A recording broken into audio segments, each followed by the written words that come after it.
That was that. Couldn't think of anything else. What can I say?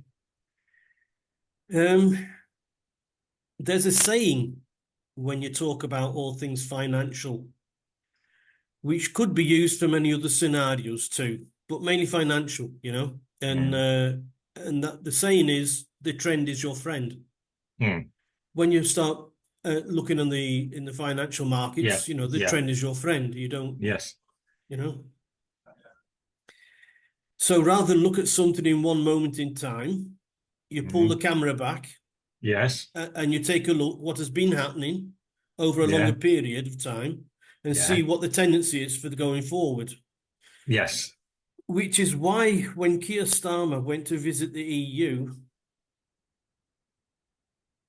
I don't understand why it didn't make any sense to me, right? Mm.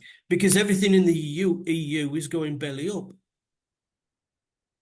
Yes. right? Out of the Süddeutsche Zeitung, that's a newspaper in Germany, Mm. they report that the largest economy or the driving force of the EU economy is in a second recession. Mm. Yeah. A second recession off the heels of a first recession, which for all intents and purposes should have been called a depression, which was Yeah. last year, right? Yeah. The German Economy Ministry is to downgrade the 2024 forecast from 0.3% Mm. to 0.2%, Okay. which is a third. When you Mm. think about it, it's a Yeah. Yeah. third. The difference Yeah. between 0.3 and 0.2 Yes. Yeah. is zero point 0.1, which is a third. Mm. And looking forward to 2025, a projected growth of 1.1% and 1.6% in 2026. Mm. Now, economic institutions aren't buying it. They think that it will be more like zero point 0.8 in 25 and Mm. 1.3 in 26. Either way, the German economy ministry got the numbers wrong by a third. And we'll always try and paint a positive picture for the future. They always do. Well, yeah. However, the trend says otherwise. It's a line going downwards. Mm. Yeah. So, what is behind the numbers? Well, mainly the politicians thinking that they're clever and their embargo on cheap Russian gas, which supplied 55% of their need, Mm. they put the embargo on the Russian gas and basically they cut off the nose to spite the face. Yes. They'd never had it so good. Mm. So they had to buy expensive stuff from the US, and this Mm. crippled growth Yeah. in Germany. And when there's a gap, the Chinese enter that space, and the market was flooded with cheaper products, Yeah. which put the German industry under more pressure. Mm. As Germany was slowing down, Yeah. China came in, filled in the void, Yeah. and people saw the difference in the price Well. and put the German industries further under further pressure. Mm. The German Forum for a New Economy Mm. called the crisis the worst economic crisis since World War II. Yeah. To give an idea, factory orders in August declined 5.4% from July Yeah. and 3.9% from the previous year. Once again, defying analyst forecasts of only 1.8. Mm. Capital goods like aerospace and construction fell 8.6%. And intermediate goods like materials used in the making of other goods fell Mm. 2.2. Yeah. So the big things fell eight and a half or thereabouts, and Yeah. the smaller things needed to build, whoever knows to build the bigger things fell 2.2. Yeah. New orders from outside the EU Mm. rose, uh, fell, Yeah. Yeah. rose Nice. Yeah. 3.4%. Whereas within the EU, orders Mm. fell by 10.5%. Yeah. And even domestically in Germany, they fell by 10.9%. The hardest hit were the car makers, a decline of 8.1%. So as we can see, not only Germany, but the whole of the EU, if the orders fell from Germany within the EU by 10.5%, it's because nobody's got any money. Well, exactly. Yeah. Nobody's got anything. There's not much produce on the shelves. You know, it's everybody's cutting back. So this is what I'm getting to. The EU is not a healthy economic place to be at the moment, because all you need to do is take the camera back and have a look, and then you can see the tendency, the great tendency. And if Starmer tries to sidle up to the group, there's a possibility that the UK could be dragged in to an economic Armageddon. Yeah, absolutely. Because I think it's going to get worse before it gets better. Right. So there you have it. Something for you to mull over. Okay.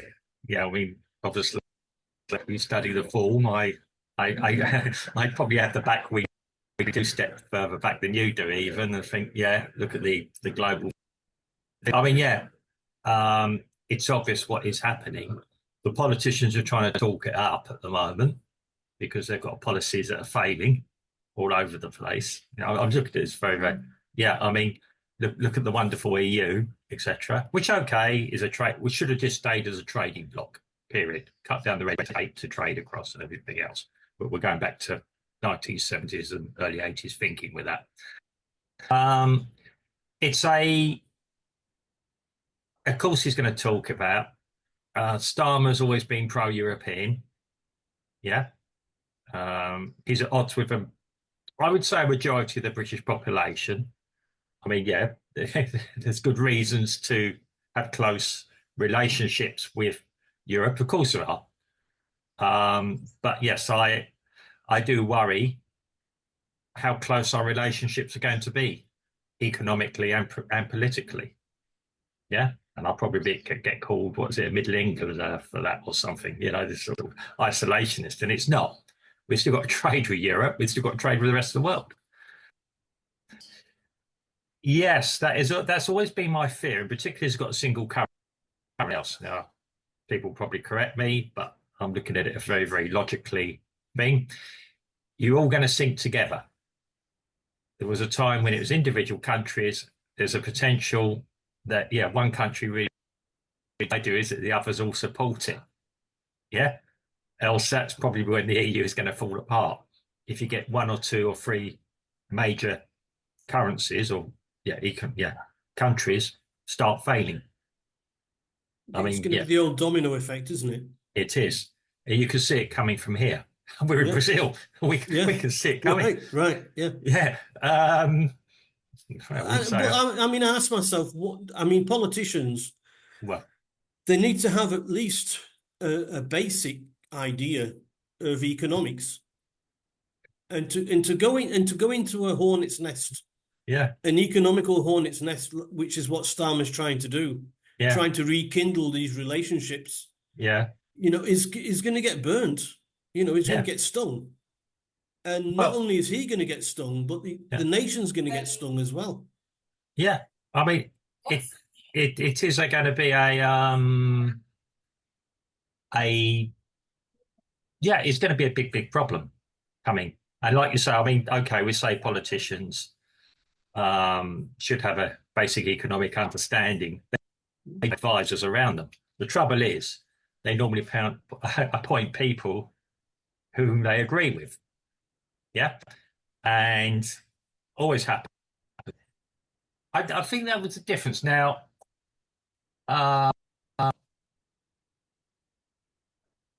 Starmer is an agenda-driven type of character. He's not if you understand what I mean. Yeah, he doesn't think about. He's got his agenda regardless. There isn't even this thing of having a direction. He hasn't got a direction.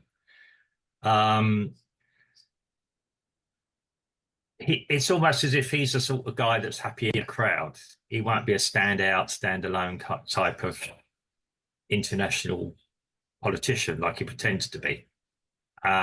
He wants to drag us into Europe. There's no doubt about it. He, for some weird reason, he sees a security there. There could be other reasons as well. He wants to seem strong as a united Europe against other outside entities as well.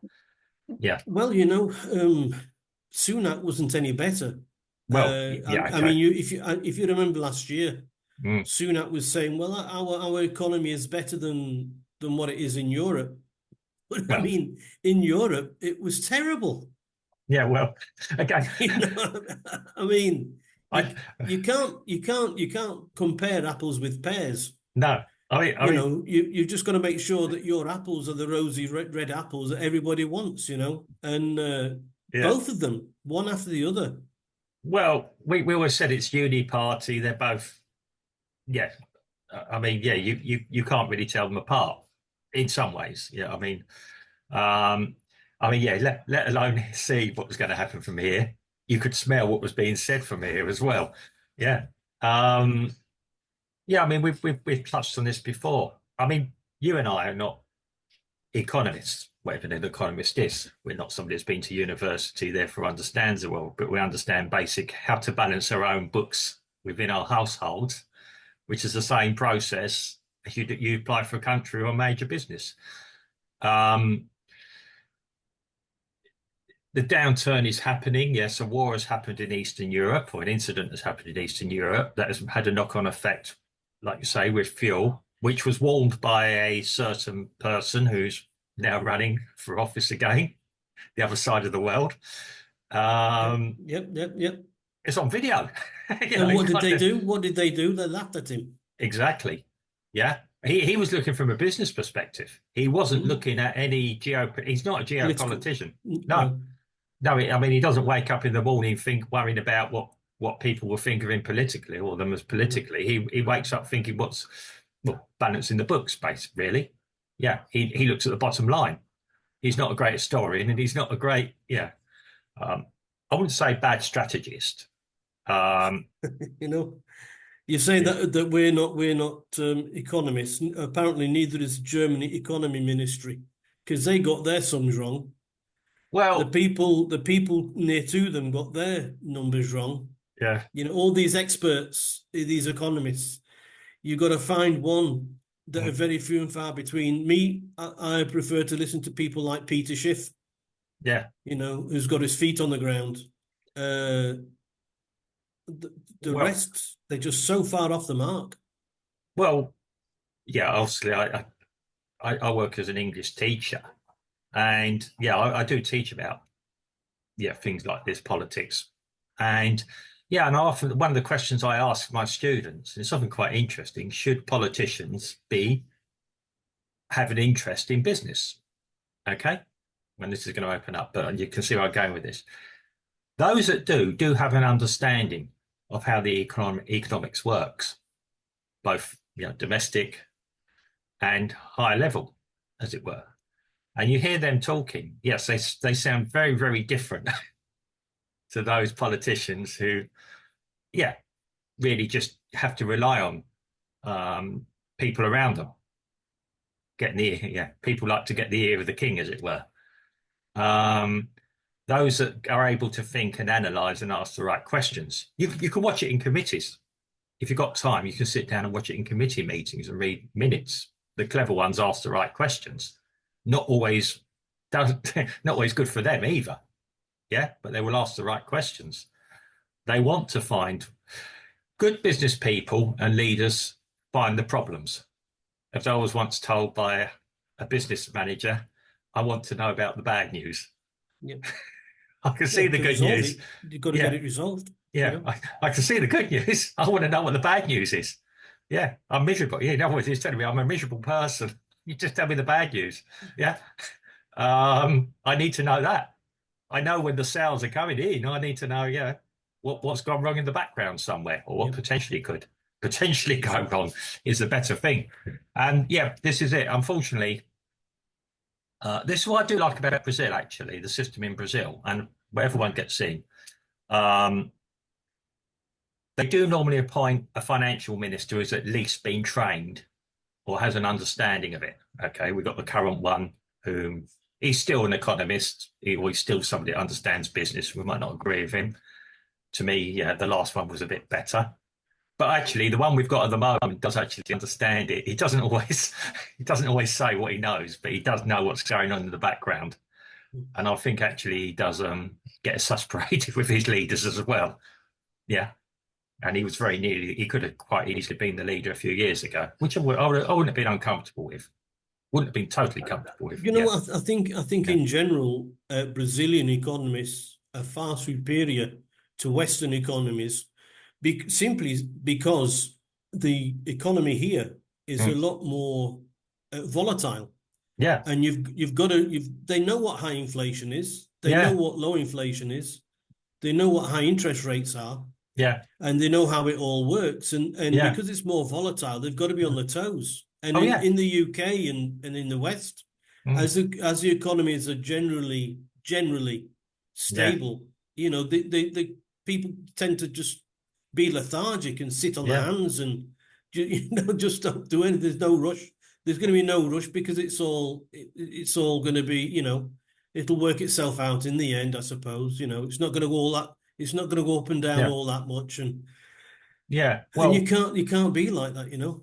well, I've actually taught. Well, I say taught. I've helped an economist put together a presentation in English. Yeah, Mhm. we'll go to. But yeah, he's more or less said that. Um, he showed me the figures of the way that Brazil operates outside the rest of the world almost. Um, I mean, yeah, we also about why isn't Brazil? That's another argument for another day discussion. But it's, he more or less did that. The presentation was about how Brazil operate on its own, like you say, boom and bust size anymore. Not as bad as it used to be 30 years, 40.